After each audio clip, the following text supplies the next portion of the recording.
Welcome to Not Just A, the podcast where we get to know the person behind the profession. Each episode, we sit down with someone interesting to hear the stories that shaped who they are beyond the job title. This week, we are sitting down with Mark Tanner, co-founder and CEO of Australian-based tech company Qwilr, who have thousands of customers worldwide. We chat about his obsession with the Australian housing crisis, his love of sci-fi books, and how becoming a father shaped who he is today as a founder. Let's get into it.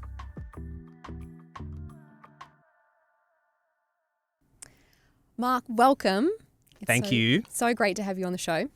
So my first question to you is, let's start at the very beginning. What were you doing before you became a founder? Talk to me about your childhood, growing up, and then your career before you started Qwilr. Okay, so I grew up in Sydney. I had my dad was an architect. He ran quite a successful architecture firm in Sydney, a relatively big one. And I knew.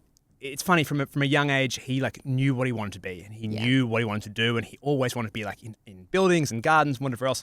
And I kind of very early on knew that I definitely didn't want to be an architect. I was absolutely no interest in that path. Yeah. But I did know something drew me towards I wanted to run a business, or that sort of path I think was always in my brain. And I was as I thought about what I was going to do at university or other things, I was I don't really want to be a lawyer or there was no I was business person.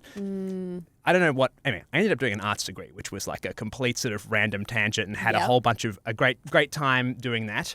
I ended up doing an internship at one of the big consulting firms for a while, and just actually through amazing luck, ended up joining this startup back in the day. Awesome. That was doing things around ebooks. It was 2007, 2008-ish. Yep.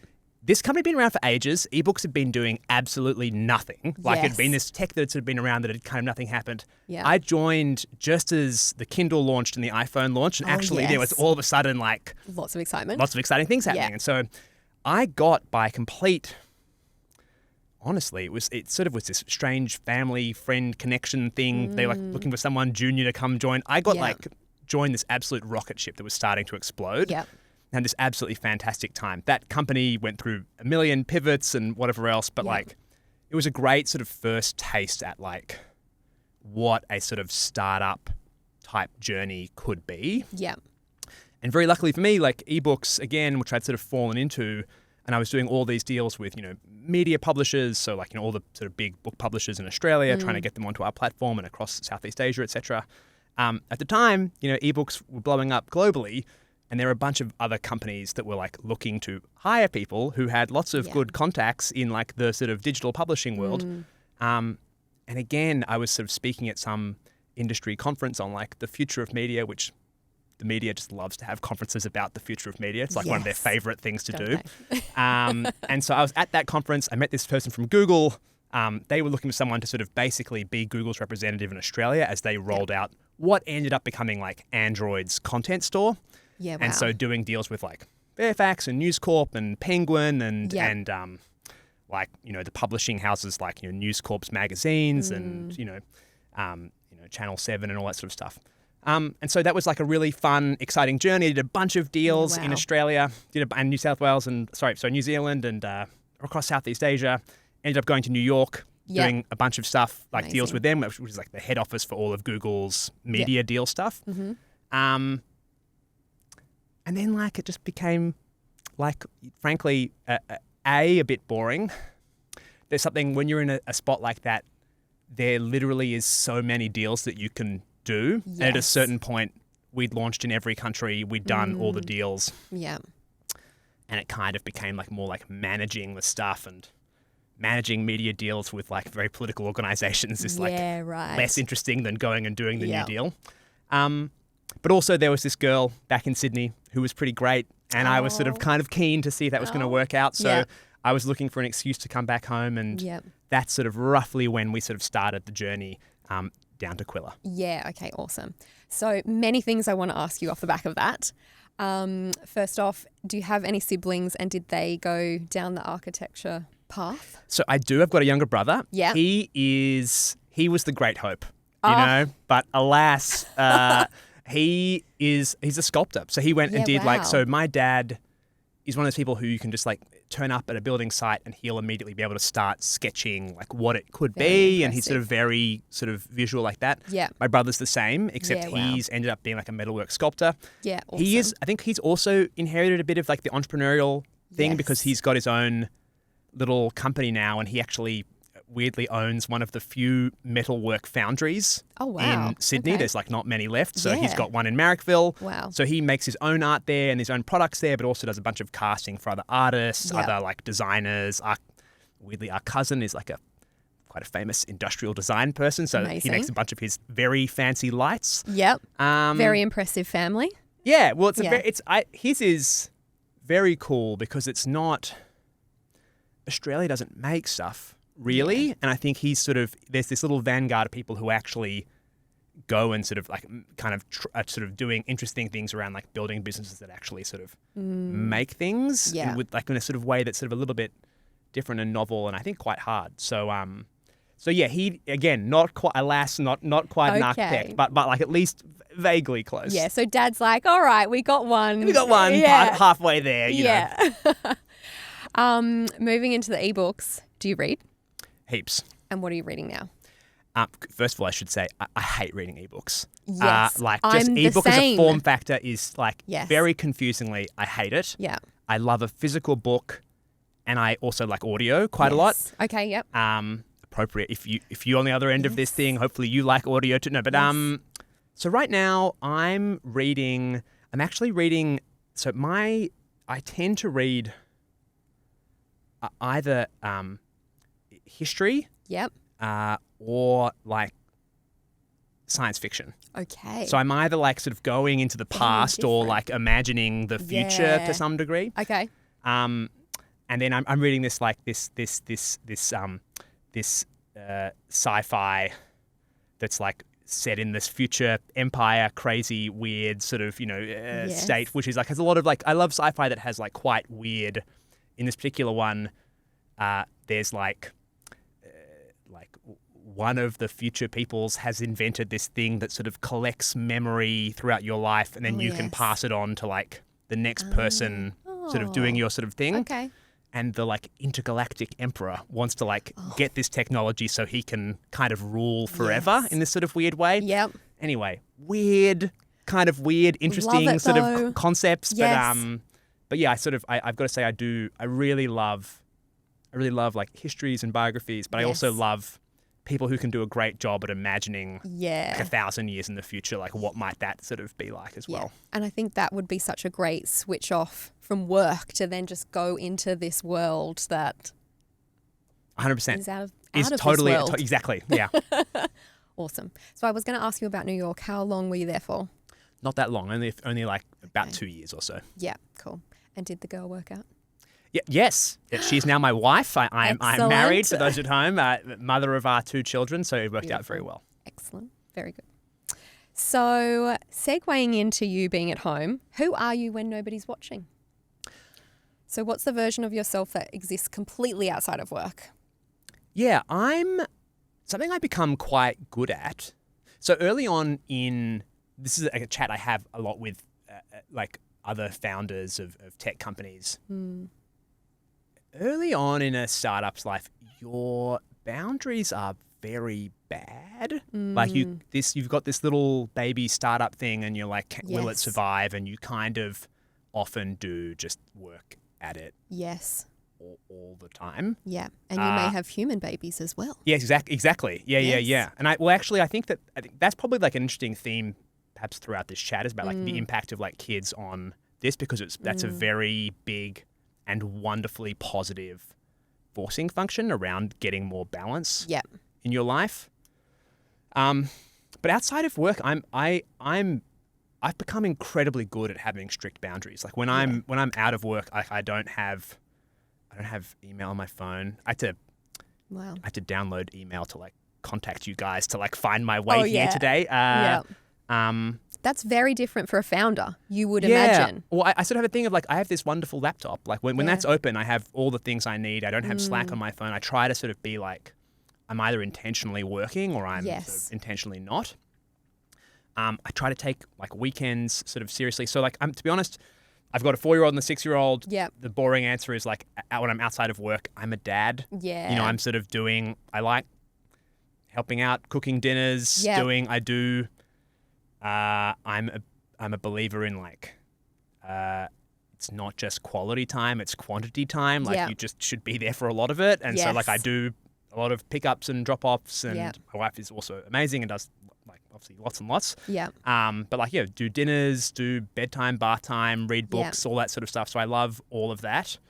And then I think like, you know, and I think similarly on the weekends, like I sort of try to be like, I'm pretty social. Yes. I like seeing friends. I like seeing other founders. I like sort of doing things like that.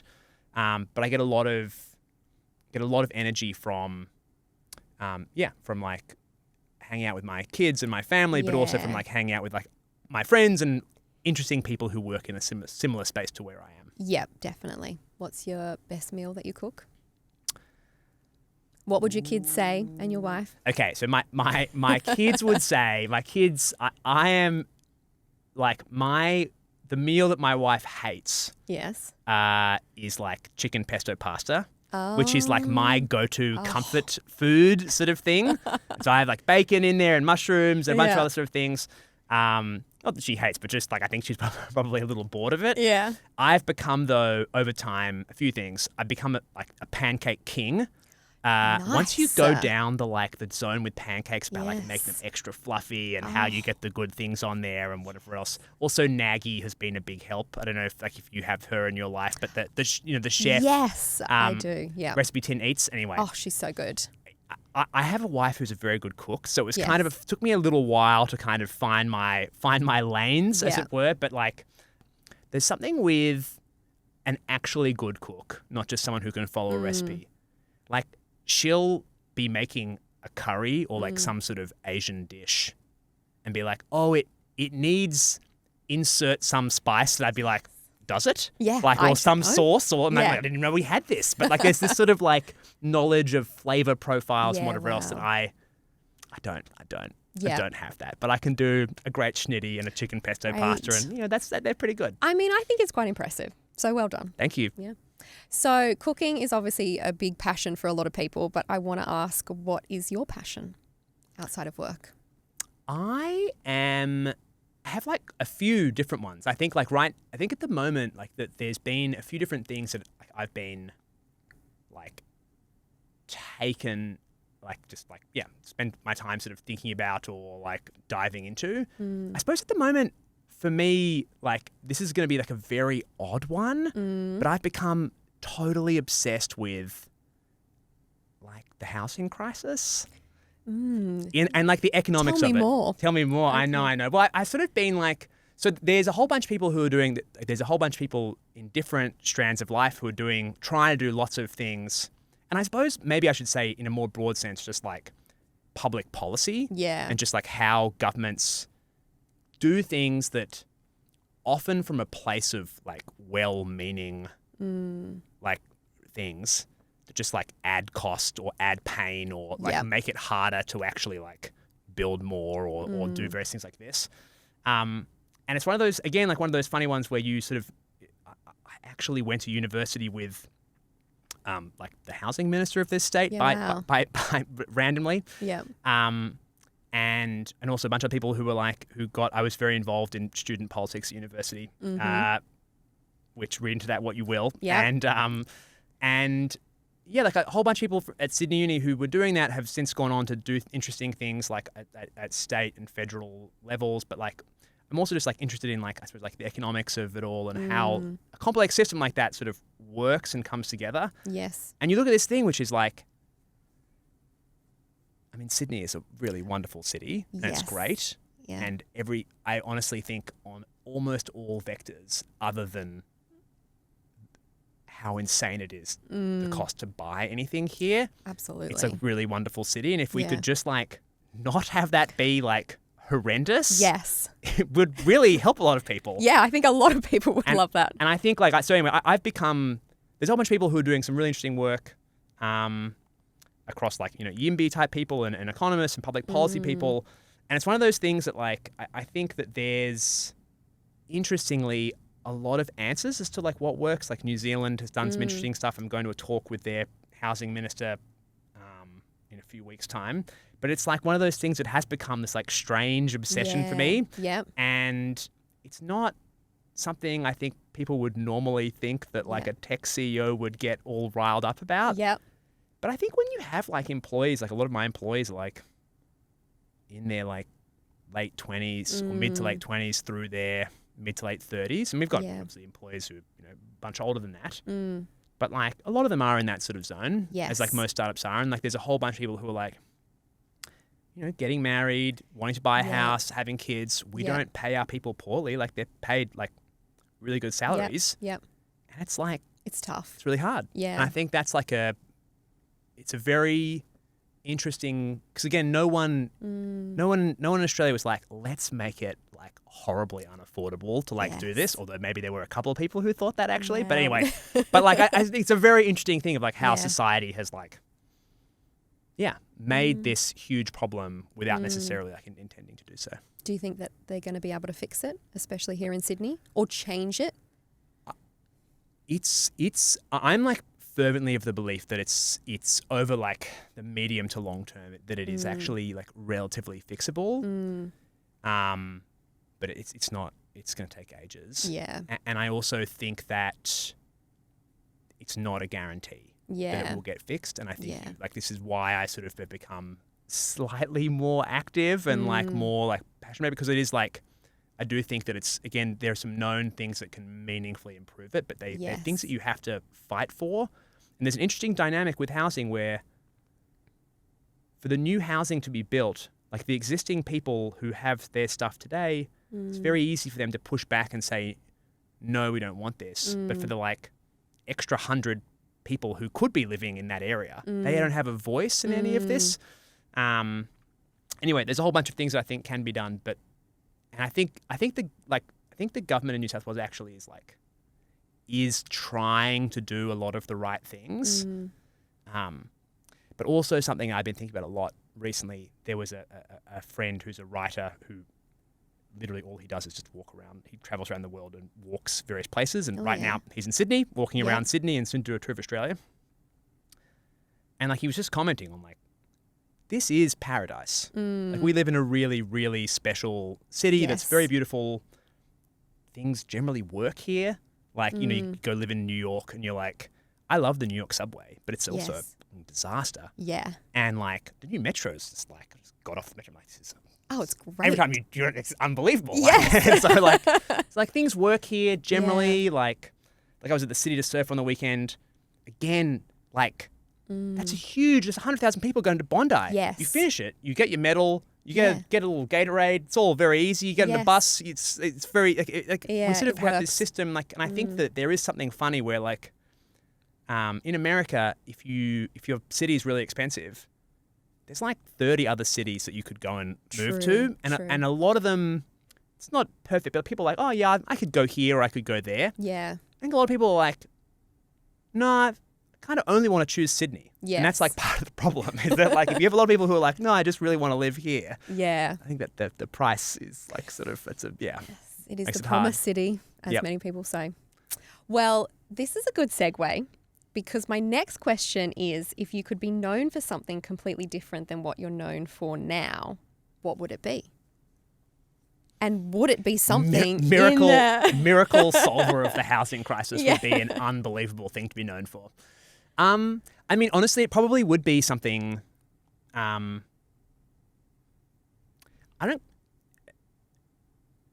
think like a lot of people, have a feeling of like it would be wonderful to like contribute to like. I don't even know how to say this like without sounding massively cringe, but like the public good or like something like that. And I think to do that, obviously, like I think to do that without being a politician, because it's so grim to be in politics at the moment, is like interesting, but like unclear exactly how you do that. Yeah. Do you know who does it really well in LA? Yes. Well, in America, I think that they do it really well. But in LA specifically, if you've ever done one of those Hollywood tours or tours of LA, Yes. there are a lot of founders and billionaires who donate to the city and they put up buildings Yes. and they put up museums and Yes. whatnot. And I think that that is so amazing and incredible. But I've always thought we don't really Have a culture of have that. that here in Australia. And I don't know if that's, from tall poppy syndrome and all of that stuff that, they say Australia is known for. Yeah. And we don't feel like we have the space to do that as an individual if you're not in politics. Yeah. That's a really interesting one. I wonder that I kind of wonder if in a funny way, part of the reason that happens so much in America is because the American government and American state capacity is generally pretty awful. Stuff just doesn't.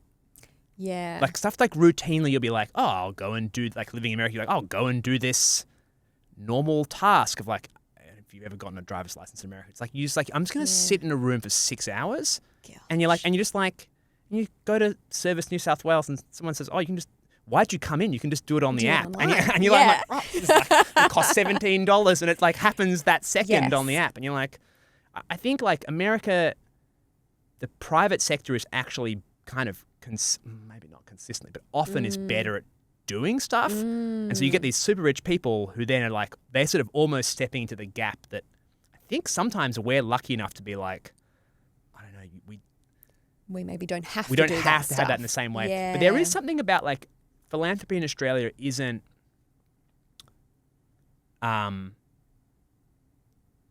there isn't a culture of philanthropy in the same way that there is in America. I think you have these big things of donating to your university, donating to your local church or something various things I think there's a real sort of civic pride of kind of showing off in America there's a little bit of that but I think it's almost encouraged in a way over there. That culture is so different, I think. You'd 100% it's encouraged. Yeah. Whereas here, actually, if Mike Cannon Brooks put up a, some sort of thing, everyone would be like, look at this. Yes.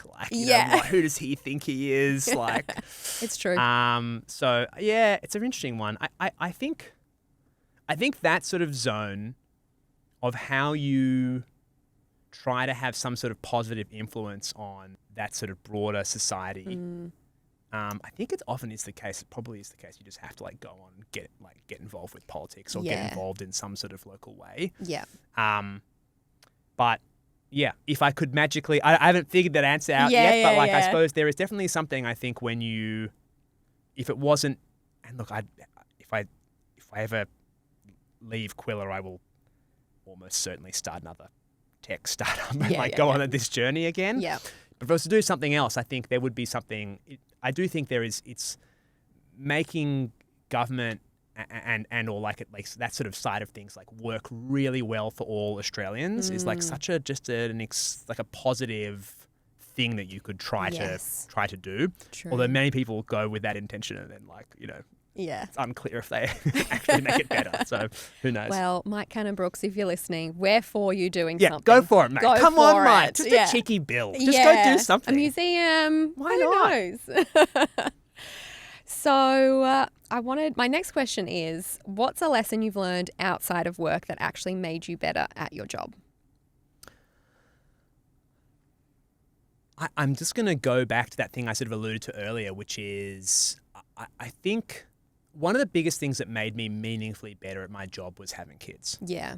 And there are so many founders who put, I think, a lot of barriers, mental barriers in their mind about having kids. Yeah. About I can't have a startup and also have a kid at the same time. And it's just a lie. It's just bullshit. And I think that there's this early sort of thing that happens in a startup's journey. Okay, it would be genuinely hard to be in the first year of having a startup and then also having a brand new baby. Yes. But you know what? Life's hard sometimes. It's okay. Yeah. People would be able to do it. But I do think that there's something in the early stages of startup, at least for me, I can only speak for me, but I suspect this is true for a lot of founders. You solve a lot of problems by being I'll just work more. Yeah. And so you just like, it's like, oh, well, I'll just pull a 70-hour week this week, or I'll pull an 80-hour week. And you just like push through and be like, listen, I'm living this. This is all I want to do. Yes.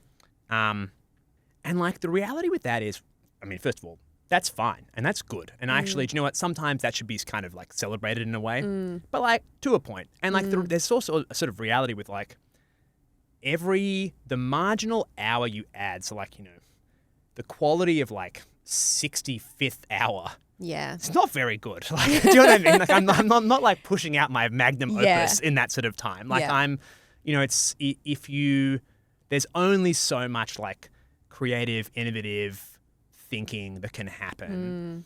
And yeah, you can churn through some more work or whatever else, but like you get meaningfully less effective the further you go on that sort of journey.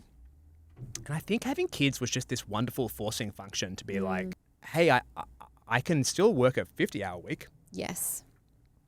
But I just have like strict boundaries around that. Yeah. And then I'm now meaningfully more like, hey, if I've asked you to do something, I really expect it to be done and to be done within this reasonable time. And if you're not going to do it, I'm not just going to like go and pull a weekend to solve your problem for you. I'm going to be like, hey, mate, like what's going on? Like this hasn't been done or it hasn't been done to good enough quality. Yeah. So it set, like my standards became higher for others because I was like, this is trading off time with me and my son. Yeah. That's like not an acceptable trade that I'm willing to make. But then also sort of like forced me to be like much more ruthless with prioritization and be like, hey, like what can I actually get done? While I'm at the office, I try to work really, really hard so that I can at like, you know, 4:45 on a day I'm doing pickup. I am the dad at pickup who's like, because our like preschool is like a 5 p.m. strict shut off and you get like you get a fine for being like a couple minutes late. And I'm in that 4:56 to 4:59. That's my sweet spot window. Yeah. Anyway.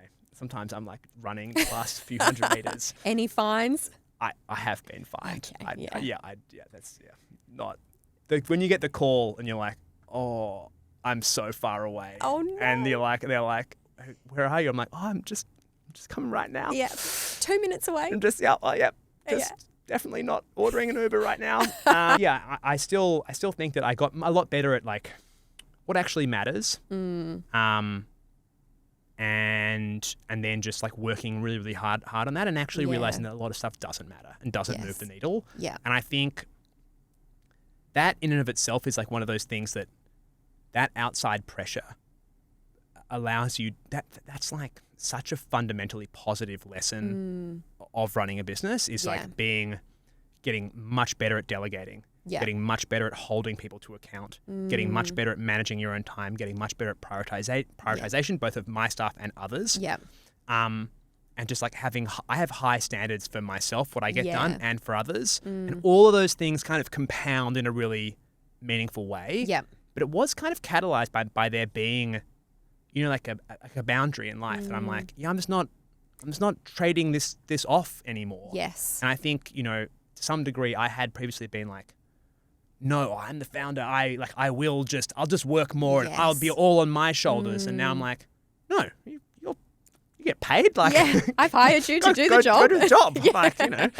So, and we're all human at the end of the day. Like we all need rest. Like I think that sometimes there can be this thought that you're superhuman in a way. Like CEOs and founders are superhuman and they only need 3 hours of sleep and you're working weekends, but like that is so not the case. And you really need that downtime. I mean, we live in an age of like, you know, everyone's very into the healthy thing, but like it is like, there's very few people who think that way. It's like a long-term sustainable thing. I think everyone is like pretty into their sleep, pretty into their exercise. But I still do think you need to have a boundary around just like letting your brain for sure switch off. Yeah. You need the 65-hour audio. That's it. Book. That's it. Sometimes you need to like. Sometimes you need that. So my next question for you is, can you share a story from your work that perfectly captures how being fully yourself, not just the professional version, has made you successful? Is there a story that comes to mind? I mean, I could go on more stuff about like the kids and family sort of zone. I think that, and this isn't a perfect, I haven't got a perfect little story for you, but I would say that one of the things that, so my co-founder and I, have over time worked with a bunch of different coaches. Yeah. Which just by the by, strongly encourage everybody in life. If you have an opportunity to work with a coach or a mentor, or like a therapist or anybody who is like someone who's investing, you're like spending some time and money to actually like try to invest in yourself and improve yourself. We are so comfortable doing this in like every other area of our lives. Yes. But it's like you just don't spend time being like, hey, where am I getting in my own way? Where am I being unfair to myself? Where am I being, bad as a partner, blah, blah. But one of the things we had this coach early on who did this like sort of strengths test things, and doing the strength tests and like preferences and whatever else is always very interesting, especially doing it with your business partner. Yeah. A lot of it's pretty obvious. Like you get it back and you're like, that's me. I Like, knew. Yeah. like, I'm type A. yeah, exactly. All these sort of things. Okay, cool. Yeah. But I think there was something interesting in it was a very interesting process because when you sort of see it all mapped out, you can be like, oh, well, I have this trait and this trait and this trait very strongly. And you kind of have the opposite side of those particular three things. And those, you can see how like when we're fighting this type of fight that we used to have, it was just like us going through this dance of these sort of clashing sort of preferences. Do you think that makes a business successful when your co-founders do have opposite traits? Because I think back to like the story of Ben and Jerry's ice cream, where they speak quite openly about how they were polar opposites. And I can't remember who was who. Yep. But I think like Ben was the quite out there, very boisterous and, out on the floor. And I think Jerry was like, maybe we should have a think about this, and a bit more reserved. And I think that's the same with Steve Jobs and... Yeah. I do think that there is, certainly with Dylan and I, again, like I can't speak to anybody else in this sort of thing, but certainly with Dylan and I am very verbal, I'm very social, I'm massively extroverted on all of those scales.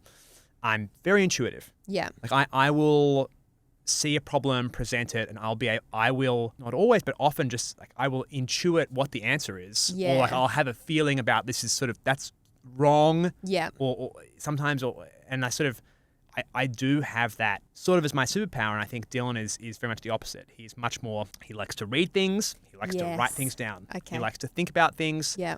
He likes to take his time. He doesn't like to make decisions quickly. Having to make a decision on the spot sometimes can stress him out. And those two things in combination are super powerful because there are times where it makes sense to lean into like, let's move really quickly. Yes. And I can be very clear and direct and like on that sort of side there. There are also times where it's like good to be pushed by someone else to be like, have you thought this and sort of going a deeper thinking. And I think like that push and pull has certainly been like actually genuinely very, very, very valuable to us. Obviously, we also have other things like, Dylan he's more of a software engineer. He's a designer. Yeah. I'm more like sales and, ops and marketing and that sort of side, like customer facing.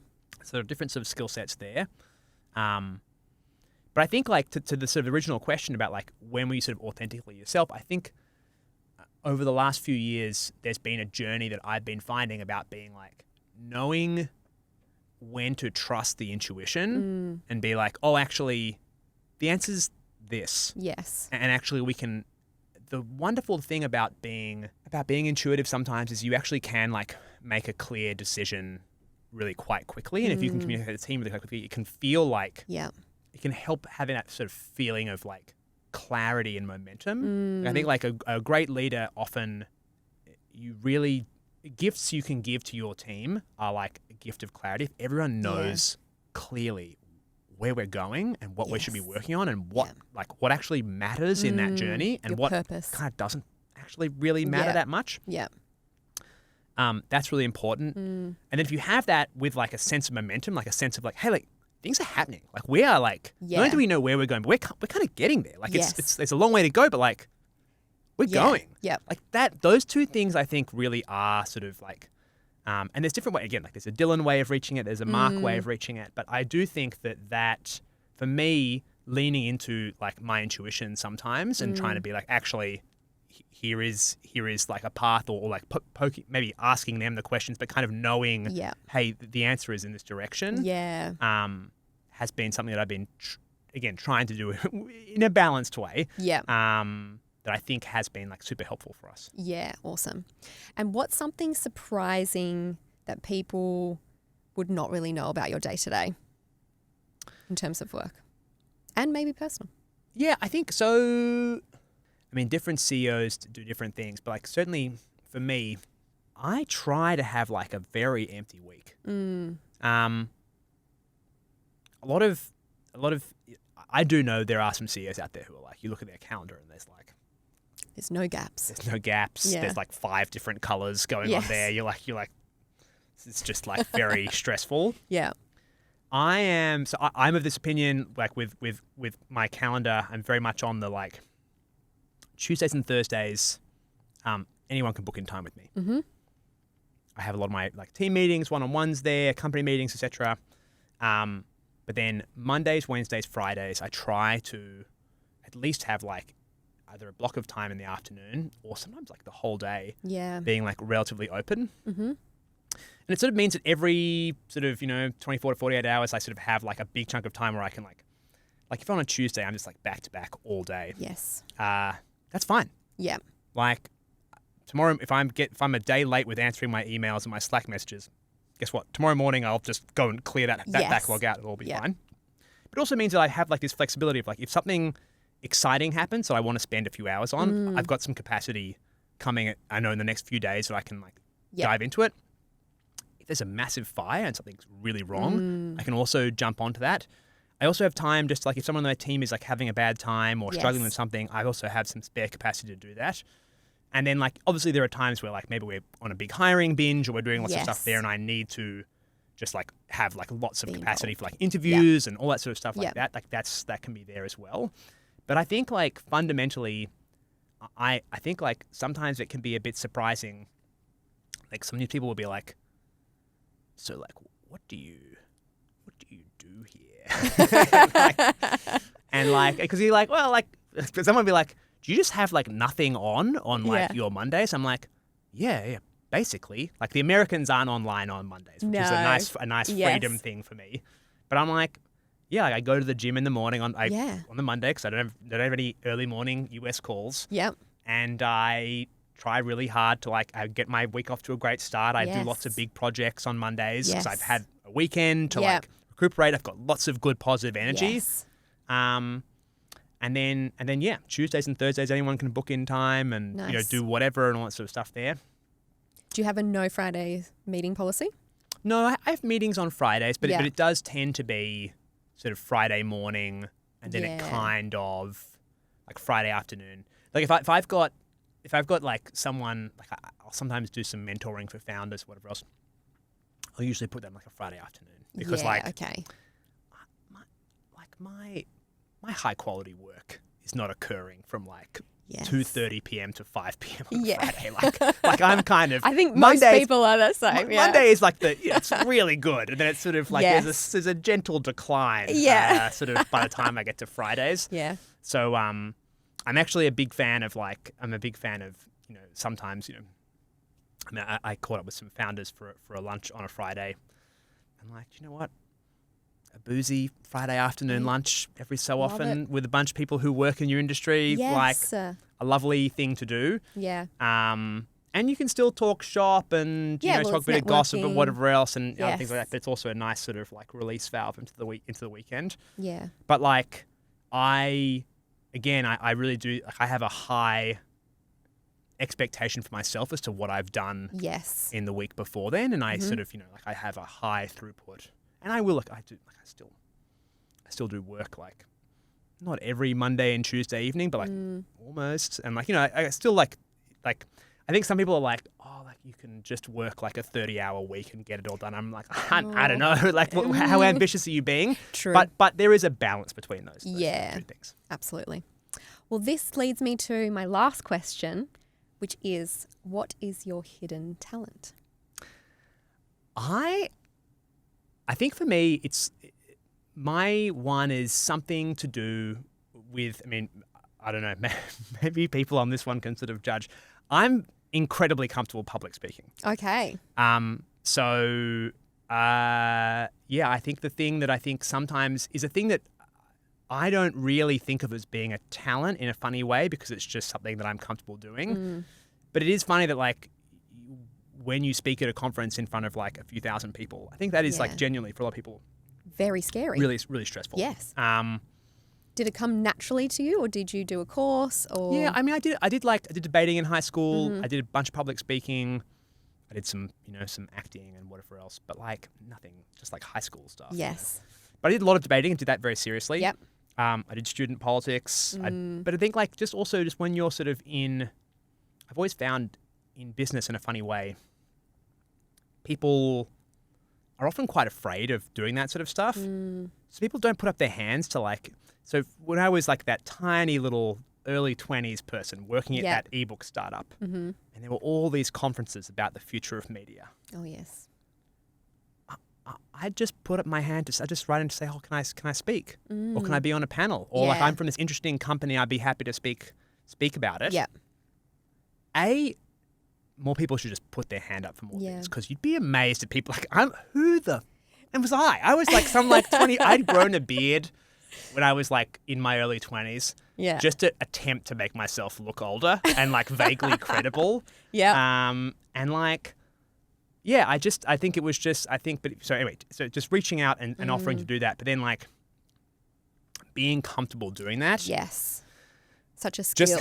Helps put a foot in the door. And it's one of those things that actually like the bar is not that high. Like people aren't like, I don't know, I think often it's the case people worry they're going to say something silly or make a huge embarrassment out of themselves. And it's just like, no, every time you go speak in public, by the way, the crowd is rooting for you. Like no one wants to see you like get up there and like if you're on stage at a conference and you tell a joke, like I have seen people do this and it fail, but the audience is like wildly kind. Like you'll get a laugh off something that's like a B+. You'll get an A+ laugh. Yeah, somebody's gonna laugh. Yeah, exactly. And so there's sort of like I think it's not that I don't know, but I think like that is one of those things that I'm lucky to have it, but I think it's one that I have invested in and tried to be, good at, etc. But it is, I'd say like, I don't think I have too many, but that's one. I like it. And you encourage your team to also just say yes to everything. If a speaking opportunity came up or a panel, is that something that you really instill in the team? Do you know what? I totally don't. Okay. I think in a funny way, I'm such a yes person for this that they're like, that they just like aggressively farm it off to me. Yeah. And I should push them to do more of it. My CMO, she does a bit of it, and she's really great. I should probably encourage them to do more of it. You heard it here first, guys. I'm a big hog. I'm like, people are like, oh, you want to speak at this thing? I'm like, hell yeah. Let's go. So maybe something to reflect on. Yeah, okay.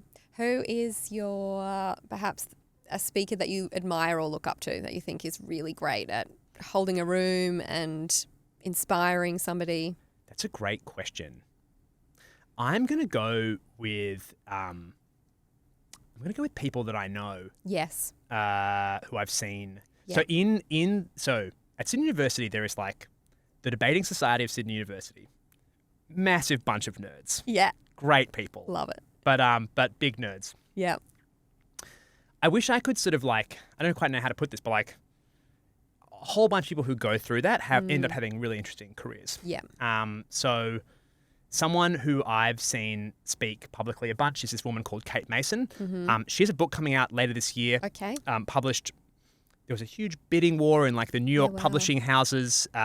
So Penguin Random House won it. It's called Powerfully Likeable. Okay. It's kind of, basically, it's like there's this old trope of like women in executive positions of being like, you're either like really nice but a bit of a walkover, or you are actually a bit hard-nosed and you're a massive bitch. Yeah. And it's like, actually, you can be powerfully likable. You can be like assertive and also still be people who sort of, you don't have to have the sort of like, it's almost like a sort of Madonna whore sort of complex type thing there. Yeah. Anyway, she's written a whole book about it. Yeah, wow. She does courses for a whole bunch of like Google, YouTube, Netflix, like a whole bunch of like big Microsoft, big international companies where she does like leadership training courses and everything else. That she is an unbelievably compelling public speaker. Yeah, wow. She gave me my media training back in the day when I was working at Google. Yeah. So thank you, Kate, for like helping me be even better at the public speaking thing. And I think she is just an incredibly clear and warm communicator. Yep.